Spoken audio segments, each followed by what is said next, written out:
Shalom and welcome to another in our series of podcasts from Temple Beth Am, a dynamic center for conservative Judaism in Los Angeles.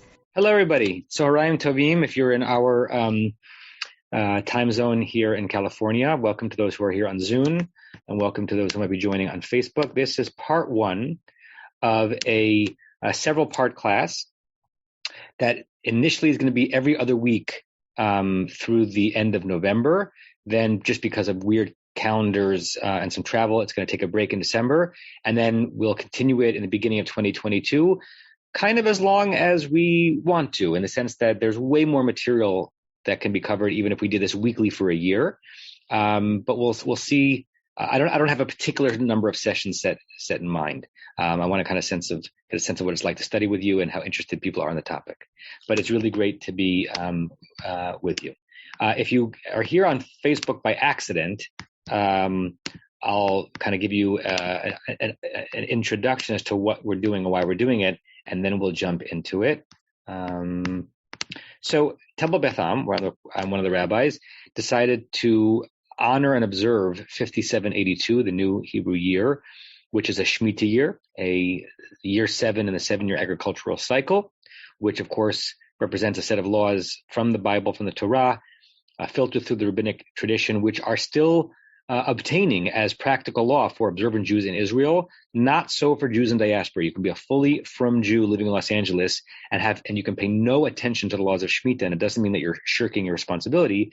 It means that halachically, the laws of agriculture are only relevant to the earth, the dirt of the land of Israel. That's a good thing and a bad thing.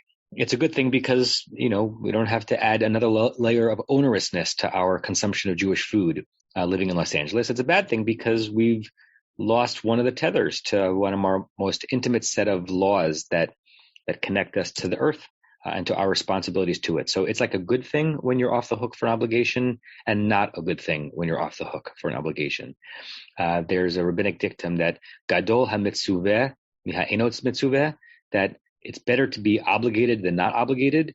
We might think in like the modern idiom, it's better to do something voluntarily than to do it because you have to, right? You can imagine yourself saying that to a child or a student. In the rabbinic tradition, it's better to be obligated and fulfill that obligation than to just do something voluntarily and willy-nilly. Why? Because if you're doing it because you're obligated, you are committed to a certain system, and it's going to keep you honest in that system, and also because you're obeying the Holy One. So we are not obligated as Jews living in the diaspora to observe Shemitah unless we happen to be visiting Israel during that time. But we decided, and this is really all due to Rabbi Dr. Avi Habibi at Temple Beth Am, that we are obligated to le'ayin ba, to look closely into it, to understand what the Torah originally was inviting its adherents to do. And we don't have to be looking for labels for whether or not a particular product that we're eating in the stores here is free from any concern of violating Shemitah. We don't have to go that far to be informed and inspired by what this system is telling us in terms of relationship to the land and the food that comes from the land. So there's a whole series of things we're doing at Temple Beth Am for that, and this is one of them. There were basically 3 prongs to the series.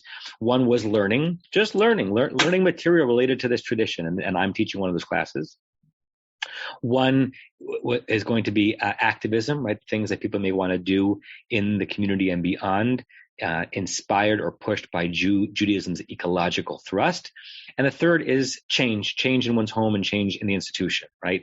We're sending out reminders and suggestions for how to green one's home and trying to keep ourselves honest and keeping this institution as green as possible, given the many challenges. So we're in limud here, the learning.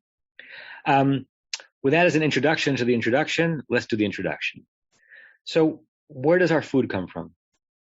I would think that most of us on this Zoom and most of us watching on Facebook have lived through the modern era in such a way that even though we're now even more used to an incredible array of products whether it's animal products or vegetable products or processed products, that we have access to them at all times with a click of a mouse or by going to our local Trader Joe's. and that has proliferated. And I definitely remember as a child in Connecticut in the 70s and 80s knowing that certain fruits are only available certain times of the year, and that's probably as it should be, even though it has gotten more intensely easy for most people in our society to access an incredible abundance of foods all the time. Even if you go back 30, 40, 50, 60, 70 years, unless you were living in a very small town or farm or farm adjacent, we have gotten used to a culture where does our food come from? It comes from a store. It comes from a shipment. It comes wrapped in cellophane. It comes printed with an interesting label. It comes via compelling advertising. It comes based on micronutrition that we want to bring into our body, which means that we're processing our food, pun intended, through every prism except the original prism through which our tradition asked us to consider food, which is it comes from the land, right? Where my apples come from? They come from the apple aisle in Ralph's, this tremendous pyramid of 17 different kinds of apples, right? Maybe, every once in a while we take our children out to Underwood Farms out in the valley, and we have them pick strawberries or apples, and they get a sense of it, but they don't get a sense of the backbreaking labor that's involved in producing it. They don't get a sense of the toll it takes on the land to produce it. They don't get a sense of what that apple really should cost if everything in the system, both the workers and the land, were treated properly. They think of it as a fun outing, but not as something that is elemental in terms of our relationship with food. In our tradition, saying a bracha, if we say them and if we have kavanah for saying them, which is not the same thing, I say a blessing before I eat any food, right? I'm drinking a mug of tea right now, and before I started it, I'm pretty sure I remembered to say the bracha shakol niyeh bevaro. Did I have great kavanah for it? Was I fully alert when I was saying it? Was I connected to the creator of the universe while saying it? Probably not as much as I ought to be, but at least I was getting 1/8 of the way there by pausing for a microsecond and saying, I don't take it for granted that I'm pouring this elixir down my throat. I'm blessing the creator of the universe for setting up a system that involves many human beings that allows me to taste this and be sated, right? So blessings get us part of the way there. But blessings don't get us all the way there. And because we live in a modern industrialized food Inc. era, and because most of us, I would guess, although I could be wrong, who are experiencing this conversation are not food insecure. There might be those who are food insecure, by the way, because there are more food insecure around us than we're sometimes aware of. But my working assumption is that most of us have not known a day of real hunger in our lives and are not concerned about whether, our next meal will come. We might be, we might choose to spend frugally when we go out to a restaurant, but we're not concerned about whether or not there'll be sufficient calories for us to eat. We have an insouciant relationship with our food. We don't worry about it, which means that we have a too disconnected relationship with the source of that food and how it got there. And so Shemitah is a great opportunity to dip back into that and have it inform the intent that we bring to nearly every food experience, and reconnect. We urban or even suburban, and even in the exurbs in America, you might be in an exurb, but you're not really connected to the sweat of the land. That this will reconnect us a little bit to what it means to live on an earth with limited resources that has to be squeezed in order to produce the exact fruits and vegetables that we want, and which the Torah knew, even before the Industrial Revolution, can run out. The earth can run out. And we don't have to look in too many places, even in today's headlines, to know that the earth sometimes says, ad kan v'tulo, right? I can, which is the Aramaic for, I can go this far, but no further. Sometimes the ocean tells us that when there are oil spills, and the ocean says you can pillage the natural environment to a certain point, but at some point it's going to become a disaster for me, meaning me, the land. And if it's a disaster for me, it's a disaster for you. I decided as the text I wanted to study in this course with you is a seminal text by Rav Kook, which we'll get into in a second, called Shabbat Ha'aretz, and we'll get into that in a second as well. And this has been a delightful preparation I love preparing for my classes, whether it's my weekly Rashi class or a class that I'm teaching on Shabbat afternoon, because I went into the rabbinate to study material. But I'm rarely studying outside of my rather wide comfort zone, meaning I don't mind saying that I have a pretty like my breadth of topics and texts that I have a comfort in is pretty broad. But this stretched me in a comfortably uncomfortable way or an uncomfortably comfortable way. Why did it stretch me? I don't teach that much about the agricultural laws. I'm moved by them, and I think that we are doing our generation a disservice by not knowing enough about it. But it's not an area in which I've given many classes in my life. I love the writings of Rav Kook, but he's hard to understand, and we'll get more into that later. And so it was a properly stressful delight to immerse myself in some of these ideas so that I could distill them into ones that hopefully will be digestible, pun intended, to all of you. And as I did the preparation, I realized that particularly because this is not a one-off, this is hopefully a series that many of you who are listening will hear many parts of, that it was worth doing a slightly extended introduction, not only to the topic, but to Rav Kook himself, because he is a personage, a character who's worth getting to know, and understanding a little bit more about him helps us understand what is informing the work that we're going to be studying. And again, the name of the work that we're studying is called Shabbat Ha'aretz, which in of itself is an interesting phrase, which we'll look into. But let's talk about Rav Kook himself. Okay. Some of this might be repeat for some of you, but unless you have PhDs in Rav Kook, it's not a bad reminder. Rabbi Abraham Isaac Kook, born in what is probably now Latvia, although I don't think it was the nation of Latvia at the time, 1865. Then he grew up in the famed Lithuanian yeshiva culture, right? When you think about the places of intense Jewish learning for traditional Jews over the last few hundred years, the yeshivas of Lithuania stand out as a bright spot in terms of intensity and academic focus, and the Jewish minds that went to study there. Whether or not we share the same ideology, we modern conservative Jews, is a different question. But it's impossible not to be admiring of the culture of the Lithuanian yeshiva, particularly in the 18th and 19th centuries. The 19th and early 20th centuries, and their descendants to this day, mostly in the land of Israel. He went to the yeshiva in Volozhin, which was noted because for many reasons. At one point, the head of the yeshiva was the Netziv, Rabbi Naftali Tzvi Yehuda Berlin, who is an author of many works that we use a lot at Temple Beth Am, including his commentary on the Torah called Ha'amek Davar.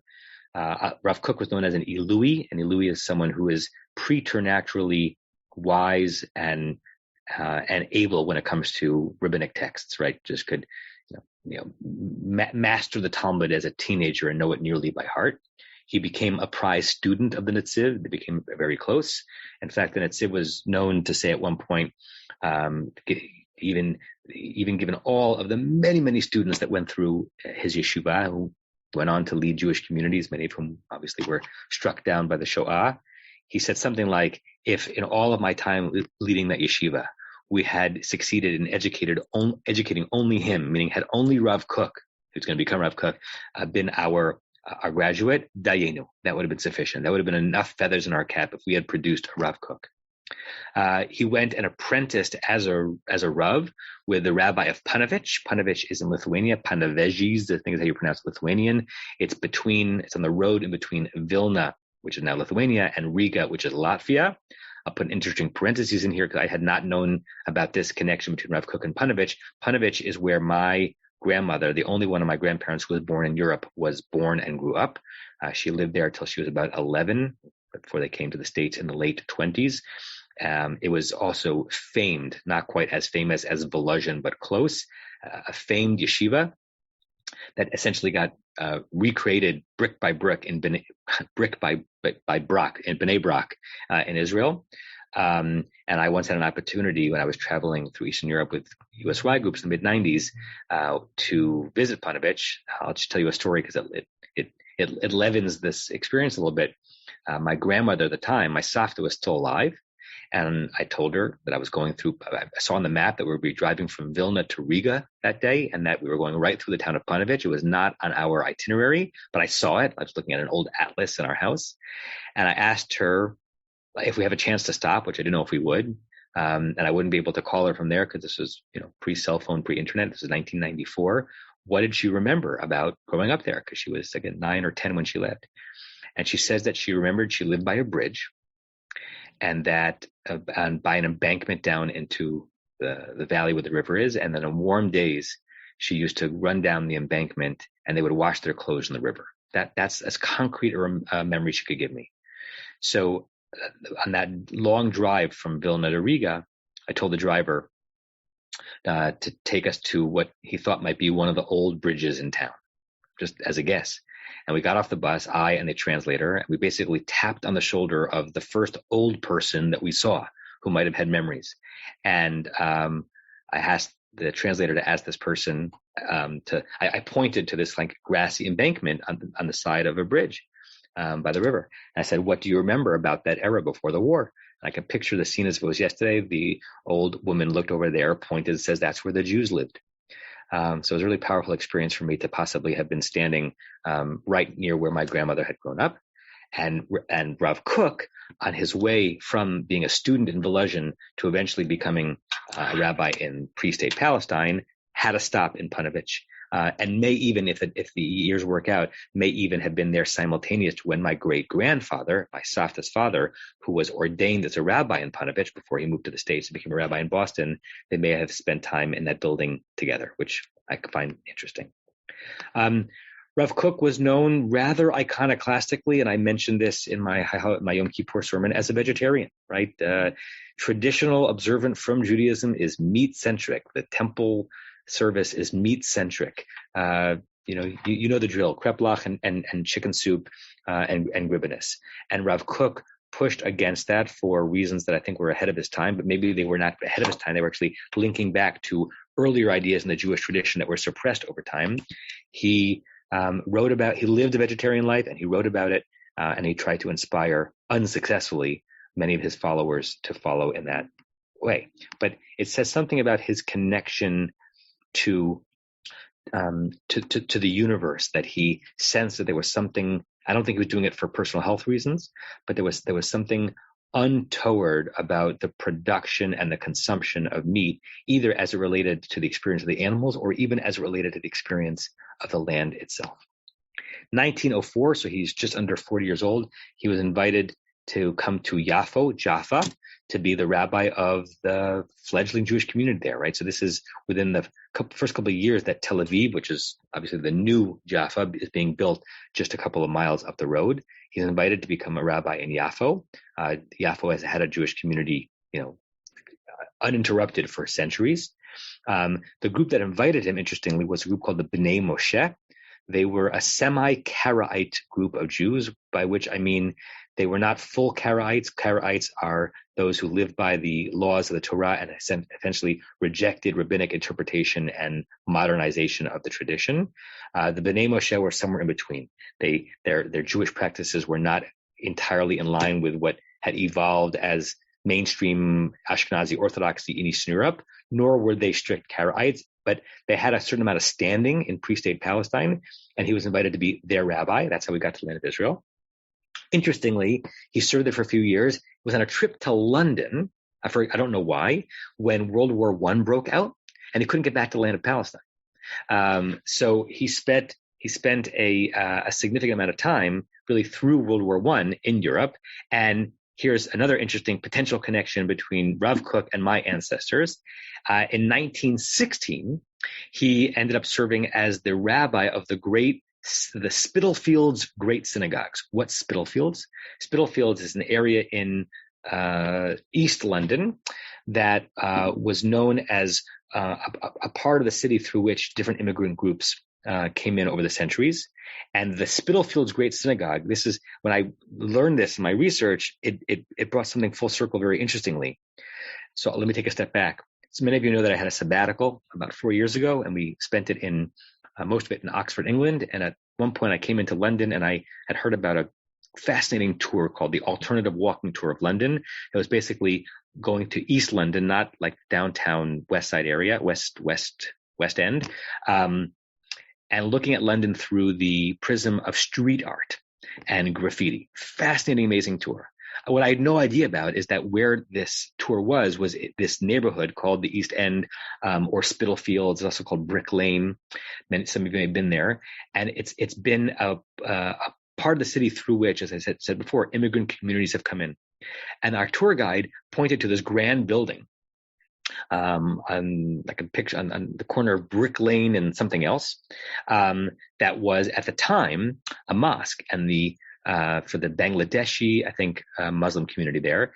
And the tour guide said that it's thought to believe that building is the only building on the planet that has, in the same building that has not been razed to the ground, has served as a synagogue and a church and a mosque. There have been locations where those three have appeared in the same place, but not the same building.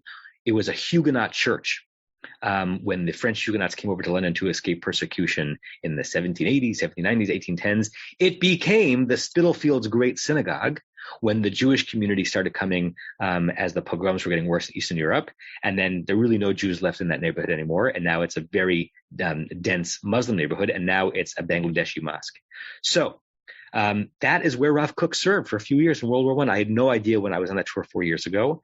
It's next to this famous Brick Lane, which is known, amongst many things, to having two of the oldest bagel places in London. They've been open for like 120, 130 years. They were apparently opened by brothers or cousins who didn't get along, two Jewish guys who opened them, and they're still there. One is called like the Bagel Place, one is called the Bagel Factory, something like that.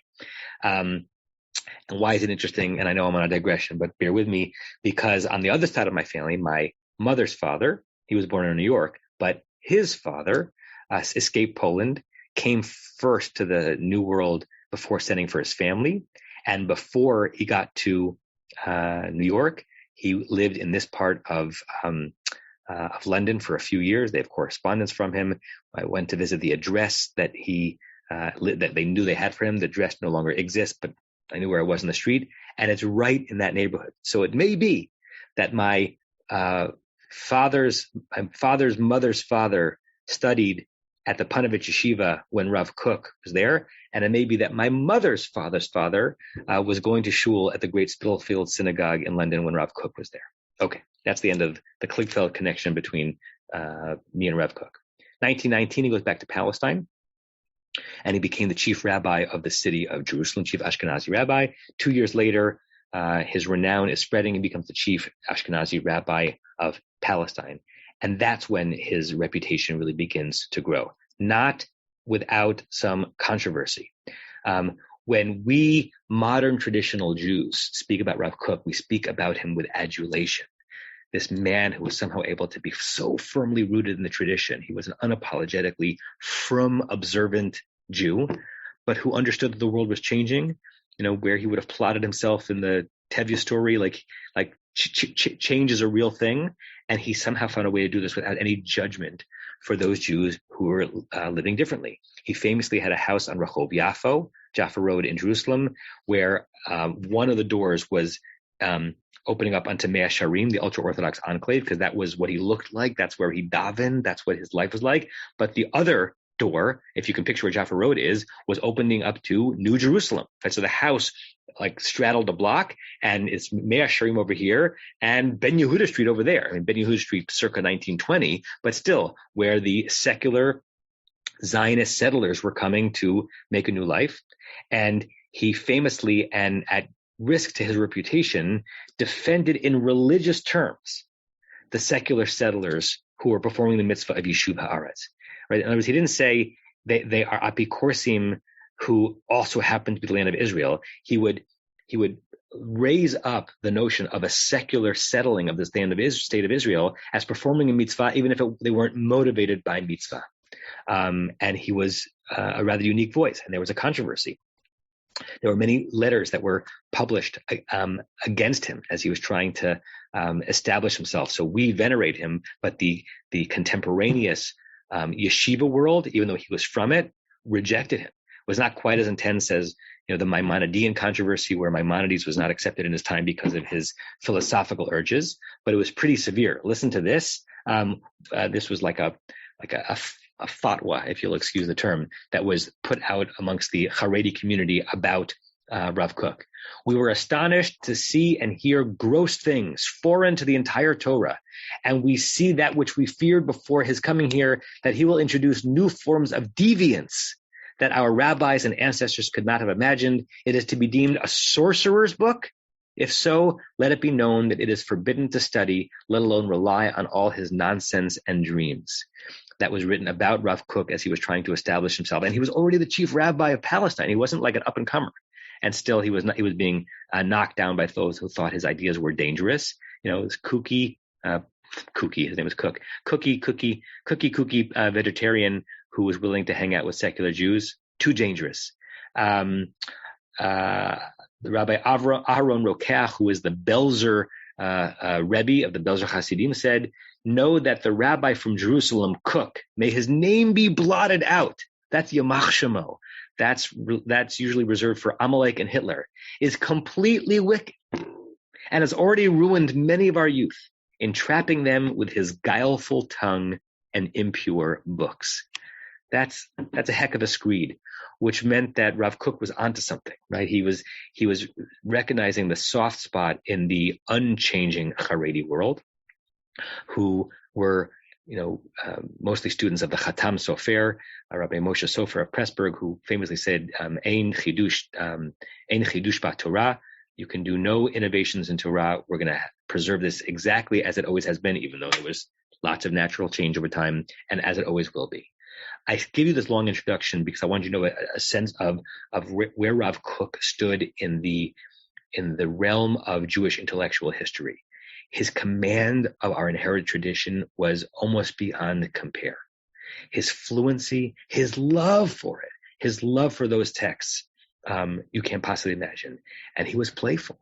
And he wasn't just paskening halacha, telling you what the ruling is. He wanted to have people really engage in what Torah originally was supposed to be about and have it be applied to today's reality. Sounds like Jews like me and you. He has many legacies. In some ways, he's quoted more by Jews like me, rabbis like me, than by the Jews that he was more like of his age. There are, the modern Haredi community probably doesn't spend a whole lot of time studying Rav Kook, but he had a tremendous legacy. Some of you know Merkaz HaRav, the center of the Rav, which is an enormous yeshiva world and really civilization that it's in Kiryat Moshe when you come in through Jerusalem, right past the bus station. It's right near there. Tremendous yeshiva, and their influence on the Jewish world is not just on the students that they rear there, but their publishing house, Merkaz HaRav Kook, an enormous amount of my library, including, I wonder if you have books you see behind me. Yeah, look at that coincidence. So just a random book, Hegyonei Halacha, insights into Jewish law. You see this insignia. This is a famous insignia in the world of Jewish books. Mossad HaRav Kook is the institute for Rav Kook, and they produce an enormous amount of important Jewish works. And every conservative and probably Reform rabbi and Reconstructionist rabbi has on their shelf not only Rav Kook's writings, but writings that have come from the publishing house that's connected to his legacy. Another aspect of his legacy is that his writings are delicious and inscrutable. I think that's the best way of saying it. It's delicious because you're reading something that is dense and rich in allusions and so wrapped up with the Torahs and the Talmud's breadth and variety. And he didn't write books per se. A lot of his writings are were collected by students of his that were writing them down on little scraps of paper as he was saying them, and they were after the fact edited, which means they don't have beginnings, middle, and endings. And sometimes, even if you're someone who is rather good in Hebrew and rather good in traditional texts, it's hard to understand them, and that's part of his legacy. Meaning, it's like a beautiful and sometimes frustrating as all get out challenge to sink your teeth into a Rav Kook text, and we're going to get to that today and in the rest of the class, just in case this wasn't obvious, I'm giving you a long introduction, but we're going to get to at least one text today, and then the rest of the teaching is going to be about the material, not about Rav Kook.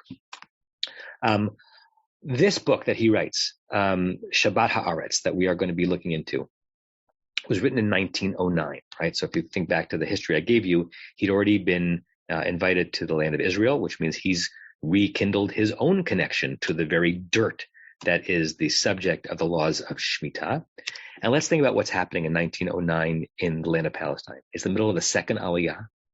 The second Aliyah was known primarily for Jews who are coming from deep in the Russian Empire and Jews from Yemen, not the Jews coming from the urban centers. The second Aliyah, for the most part, it's a generalization, but it's a pretty accurate generalization, were Jewish people of the land of the Russian countryside or the land of the Yemeni desert area, who were being pulled by the centripetal force of Zionism and also to go away from persecution back to the land of Israel. But these were land people, right? For the most part, there were plenty of times in the immigration to Israel that city people, that Warsaw people and Krakow people and Odessa people were coming to Palestine.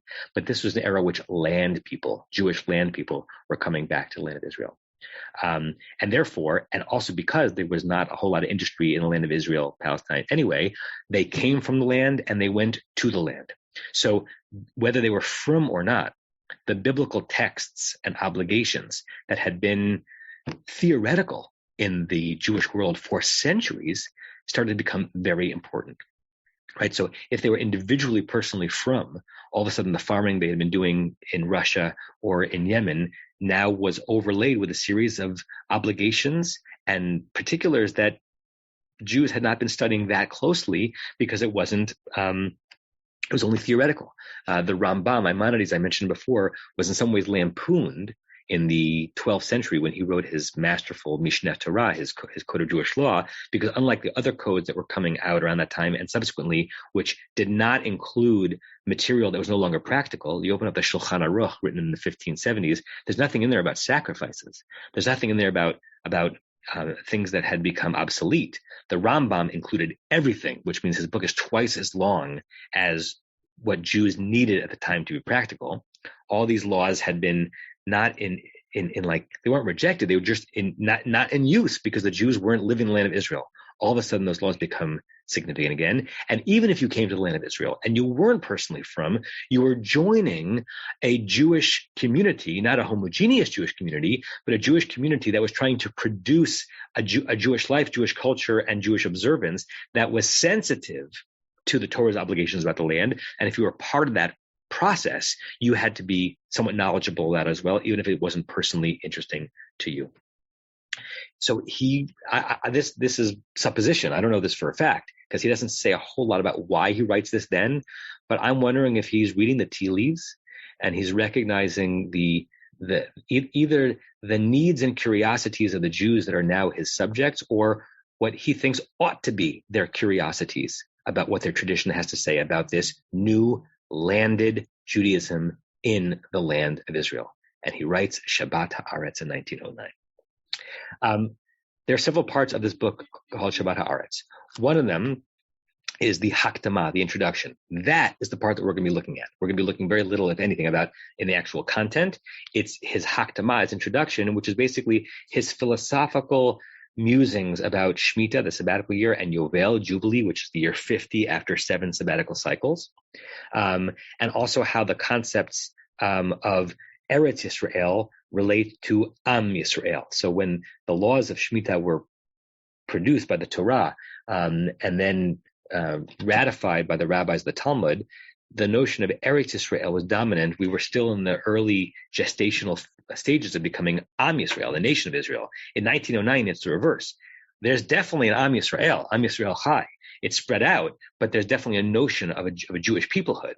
But there had been dormant a connection to Eretz Yisrael as a practical matter, I ache to be in the land of Israel, sure, but as a practical matter of living, a significant percentage of Jews alive living in the land of Israel, that had lied dormant. So he wanted to bring out how the concepts of Eretz Yisrael inform what it means to be part of Am Yisrael. And he said very clearly, and we'll see some of that in the text, that there were certainly certain spiritual elements of our people, of being a Jew, that could be expressed only through those mitzvot who are tied to the land. This is about as judgmental as Rav Kook would get.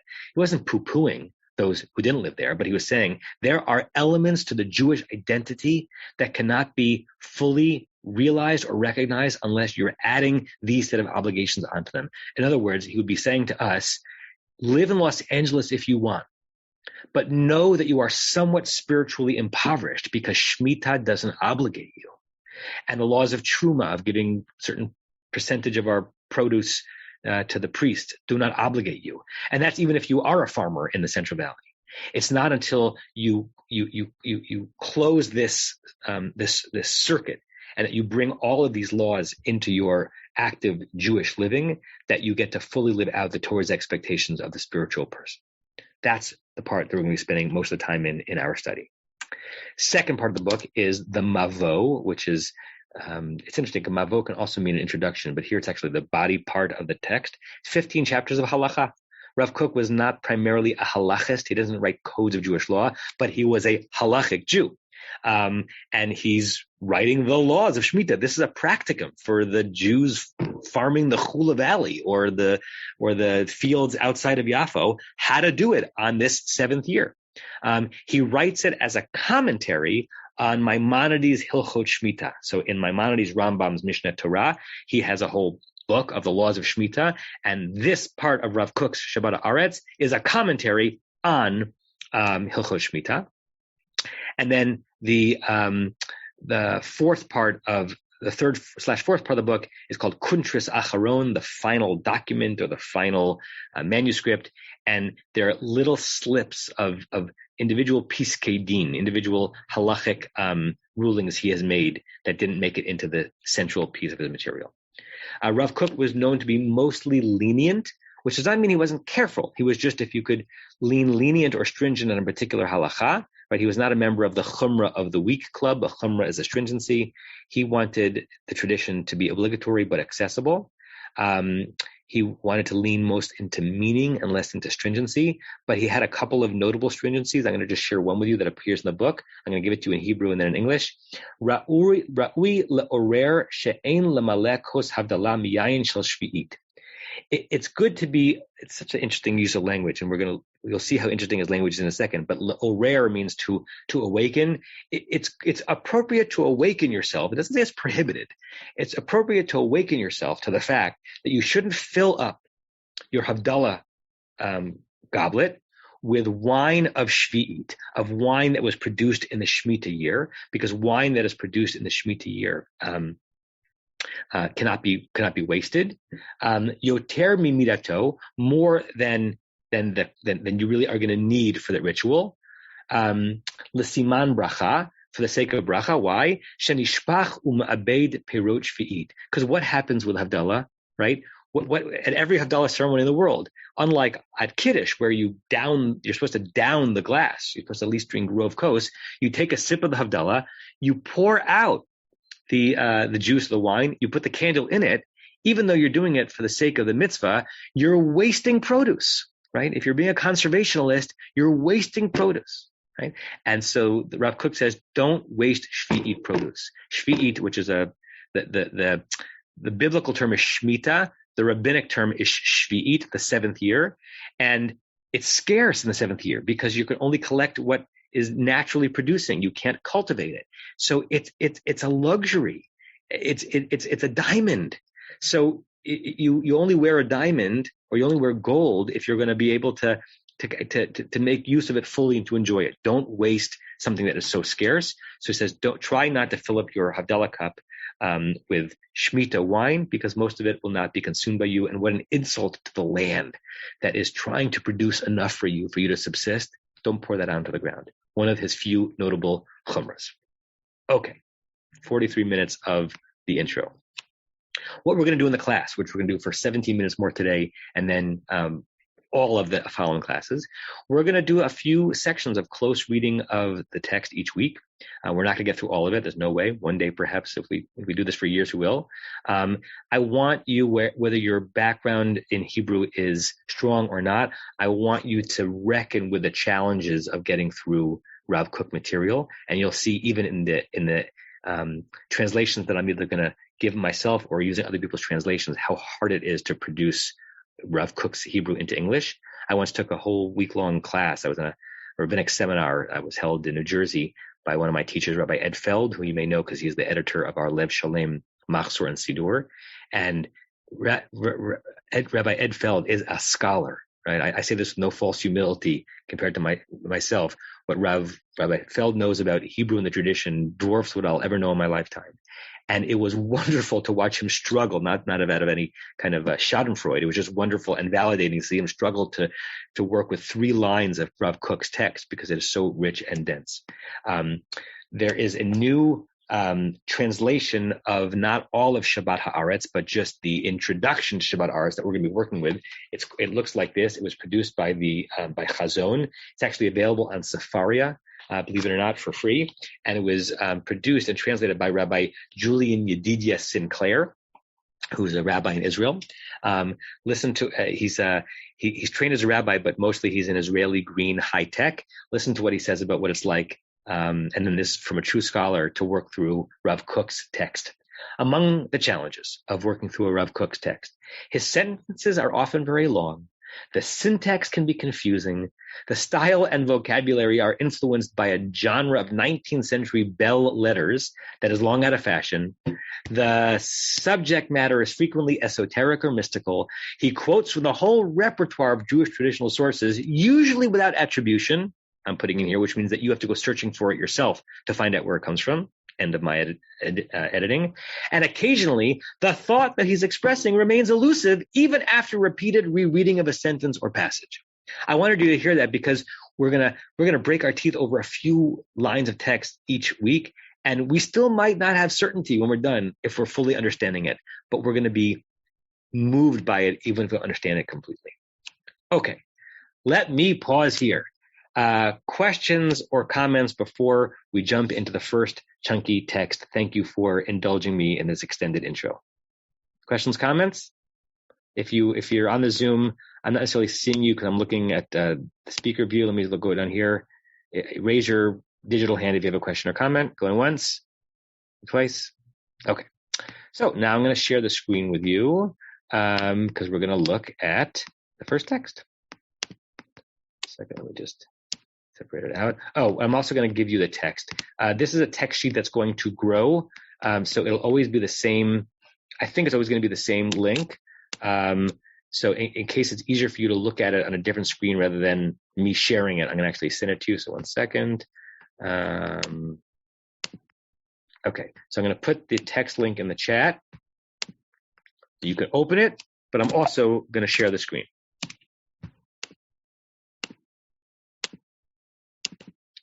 Okay, so either one way or another, you're looking at it together. This is, again, the beginning of Shabbat Ha'aretz. It's the beginning of the Hakdama of this book. And let's get right into it. Rebecca, can I put you on the spot? Do you want to read? And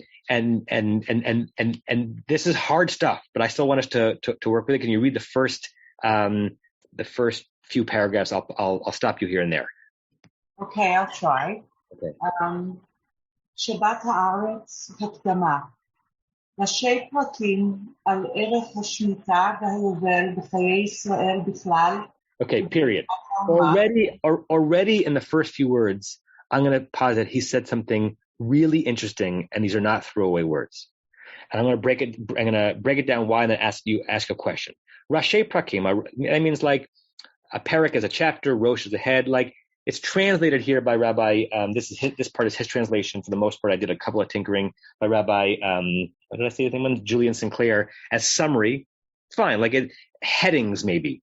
Al erech hashmita. Erech is translated here as value, right? Why is that interesting? Rav Kook does not choose his words lightly. What word did he not say by saying erech or value? Or what word could he have said there? Ronnie? Laws? Laws. Right? Before Rav Kook, no one thought of Shemitah as erech. Or if they did, not widely. Shemitah are laws. They're commandments in the Torah that come out in the book of Leviticus and that are repeated in the book of Dvarim on how to do stuff. Values emerging from it. It's such a, in and of its, in one word, it's a radical statement. They say, I'm going to present to you what I think this means, not only how to do it. What are we supposed to be understanding about our obligations as a Jew through the value system that Shemitah represents? And not only Shemitah, but Yovel. And then B'chayei Yisrael, right? In the life of Israel, the life of the Jewish people, right? Not only in the agricultural life, not only in the business life, not only in the halachic life. He is, in the first line of his intro, generalizing this. When Shemitah is speaking to us, Shemitah is speaking to us on a grand level. If you're thinking about this just in terms of whether or not the particular grain item you're eating that day is kosher for the laws of Shemitah, you're missing out. Okay. The next part, I have so much admiration for Rabbi Sinclair because I trust his translation. It's so hard to know how he got that from these words, but let's play with it. Bichlal. Should I go on? Yeah. על ערך השמיטה והיובל בחיי ישראל בכלל ובתחיית האומה, הארץ והתורה, באור השם, חיי העולמים. Okay, so it's beautiful imagery. It's hard to know how it all goes together. If I go really literally, what Rabbi Sinclair is trying to do on the left is to try to get you the sense of the sentence. But something like on the value of Shemitah and Jubilee in the life of Israel, bichlal, generically, uvetchiat ha'umah, and also specifically in the resurrection or the continued vitality of the nation, ummah. And then a phrase, ha'aretz v'hatorah, are we supposed to think of this as tchiat ha'umah v'ha'aretz v'hatorah, like the regeneration of the people and the land and the Torah? Or is ha'aretz v'hatorah kind of standing by itself as him just kind of invoking the land and the Torah? It's hard to know. Ba'or Hashem, in God's light, who is the source of all everlasting life. Something like the material I'm about to share with you is integral. It's ikar as opposed to tafel. It's central as opposed to peripheral. It doesn't matter if you're a farmer. It doesn't matter if you live in Odessa or you live in the fields of Jaffa. We're going to learn something about what it means to be a nation, from these laws, and we would be lesser off if we didn't have it together. Okay, that's Perek Aleph, right, or line Aleph. And now parts 2 and 3 go together. He's going to quote a verse from the book of Samuel, and then he's going to quote a text from the Zohar. So, Rebecca, you're still on. Okay. ומי כעמך כישראל גוי אחד בארץ. Okay, second book of Samuel, 7th chapter, line 23. If you're a shul goer, these words might be evocative for you. Like, I know them from somewhere, I'm not sure where. I always have that. Like, you hear a phrase, you're like, oh, that's familiar, not sure where. It's like when you see a bit character actor on a TV show, you're like, what movie was that guy in, right? I'm listening to a great podcast these days called The Rewatchables. It's Bill Simmons and his friends basically spending an hour and a half on their most wonderful rewatchable movies, and they're kind of going through them all these different angles, and they have categories, and one of the categories is the That Guy Award, right? Who is the person in this movie who wins the That Guy Award? Because you don't know the person's name, he or she, but you realize, oh, right, it was in that episode in West Wing in 2003, and that's why it looks familiar. So, Umi Ka'amcha Yisrael Goy Echad Ba'aretz is a That Guy Award of liturgy. It's Shabbat Mincha afternoon. In the first paragraph of the part of the liturgy that's unique to Shabbat afternoon, and you might know it by tune. Mi ka'amcha Yisrael goy echad ba'aretz. What's the pshat? Who is like your people Israel, which is a goy echad ba'aretz, a singular nation on earth. Look what Rav Kook is going to do to the Zohar's read of that. Go ahead. Goy echad. גוי אחד בארץ, ודאי בארץ הם גוי אחד.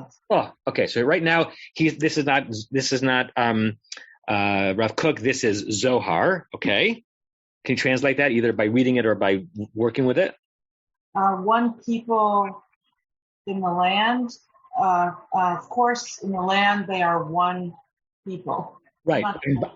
And by inference, if they're not on the land, they're not a one people. And the oneness here is singularity, uniqueness, not numerically, right? And it's the same way that most people think that we completely misunderstand the Shema. We're not saying that God is one as opposed to two. We're saying that God is all united. God is singular and unique and all encompassing. So when do we wear the crown of Goy Echad? Ba'aretz, which is to suggest that if we are not Ba'aretz, whatever we might be Goy, but we're not Goy Echad. We're missing something of the achdut, of the oneness, of the unity, of the singularity of the Jewish people, if we're not on the land and ensconced in the land. You can imagine this as a great sermon to give in the great synagogue of Krakow in 1880 to send people back to the land of Israel. And now this is the really rough Aramaic of the Zohar. Ima iklun echad velo imun bilchodehu. Right. So ima, with it, meaning when we are on the land, ikrun, from the root kari, to be called, like echkrim lecha, we are called one, and again, one as singular as opposed to one as not two. Velo inun pilchudaihu, but we don't get that moniker if we're separated from it, right? So this is from the Zohar, which is the classic mystical text from the book of Vayikra. Okay, so if we put it all together, he says, hey folks, glad you're reading. We're going to learn about laws of Shemitah, which is saying something elemental about what it means to be part of the Jewish people.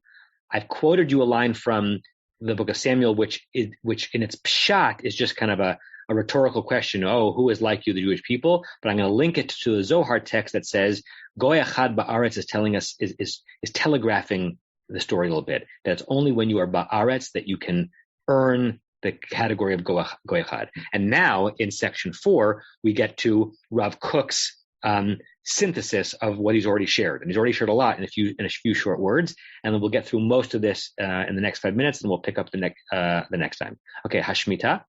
השמיטה והיובל בזמנים מתייחסים זה לזה, כמו החמה והלבנה בעולם. Okay, so pause right there.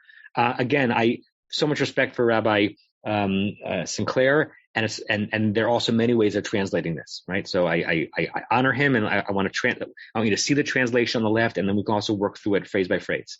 Shemitah and Yovel Bazmanim. It's hard to know if that's a full sentence or not. It might be something like Shemitah, the laws of the 7th year, and Yovel Jubilee, Bazmanim. It's almost as if you have to understand that he writes in truncated, clipped language. It could be saying they're timeless. They're of time and they are beyond time.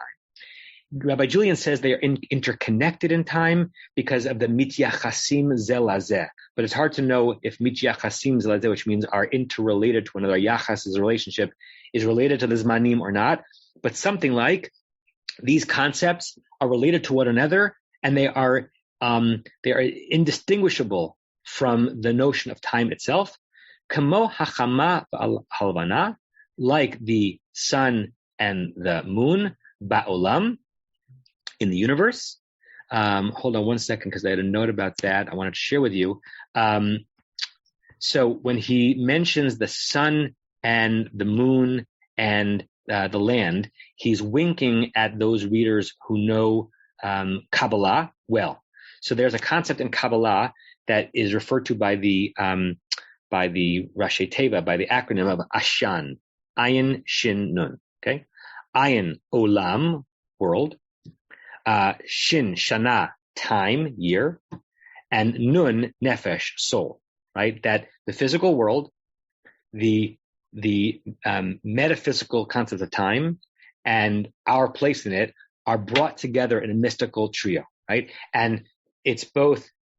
Those words are both chosen because of what they represent, but also everything is linked in the rabbinic tradition. Ashan is also related to the Ashan means smoke, the smoke of the offerings that would go up to the heavens, as if when we did our rituals down on earth, we are linking space, time, and person, and all that is ascending to God in Ashan. Okay, so these are the 3 dimensions in the Kabbalah that shape the finite world, and we harness them when we do the korbanot. So when he says, that the Shemitah and Yovel are a linked unit. It's like the other powerful linked units in our tradition, like the Kabbalah's linking of the sun and the moon and the world, which is related to this notion of Ashan, Uchmo. No idea what he's saying here, but something like, and like Israel and humanity and the souls, right? So maybe he's saying something like another linkage of the Jewish people, and that's particular, and Ha'adam, all of humanity, and the souls that they share, right? So he's a very proud particularist. Like, the Jews are a special people, and the land of Israel is a special land. But he's not a elitist, and he's not jingoistic, and he doesn't think that all the other nations have no place in God's world. So there's Yisrael, there's Adam, and somehow they and their nefashot bind them all together. I'm trying to think if it makes sense to push one more line. 1 second, guys. Can I ask a question? Yeah, please. I don't understand if the mityachasim ze lezeh is the Shemitah mityacheset leYovel or the Shemitah and leYovel mityachasim lezmanim. What's... Sorry. No, great question. I don't have a good answer. I really don't, right? So it seems that the syntax of the sentence is that the things that are mityaches ze lezeh, which again, for those of you who reminder, that are relating to one another, who are interwoven, are indeed Shemitah and Yovel, as if to say that they're not just individual laws out there. They form a body politic together, and they are, maybe the trio is Shemitah, Yovel, and Zmanim are a trio in the same way that Levana, Chama, and Olam are a trio, and Yisrael, and Dam, and Nefashot are a trio. So the 7-year cycle, the 50-year cycle, and all of time are related to one another, just like the moon, nighttime, the sun, daytime, and all of Earth are a trio, and the Jewish people and humanity and all of the spiritual world is a trio, and they're, to understand any one of them individually, you have to understand them as part of the larger trio, right? Let's pause here because I know this is the middle of people's workday perhaps, and I want to honor that. It's kind of a lunch hour thing.